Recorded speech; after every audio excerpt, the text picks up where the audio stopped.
Hello everyone, welcome back to another video of Tech Basics. In this video, we're going to learn how to log in Novuna Personal Finance. First step is to open your browser. You can use any of your browser like Firefox, Safari. Here I'm using Google Chrome. After opening your browser, click on the search bar and type in Novuna Personal Finance Login. Now scroll down a little bit until you see this logo. Click on it. On the top navigation bar, you can see login option. Click on it.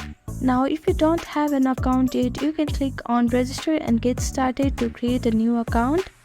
And to log in, you can see login option on the top right corner. Click on it. Now you need your email address and password to log in, so type in your email. Now type in your password. Now if you click on this box, then you are ensuring that you are saving the information on the browser. You can leave it as unchecked if you are logging from public computer. If you are having some problem logging in, you can click on this link. Now click on next, and these are the simple steps that you can follow to log in Novuna Personal Finance.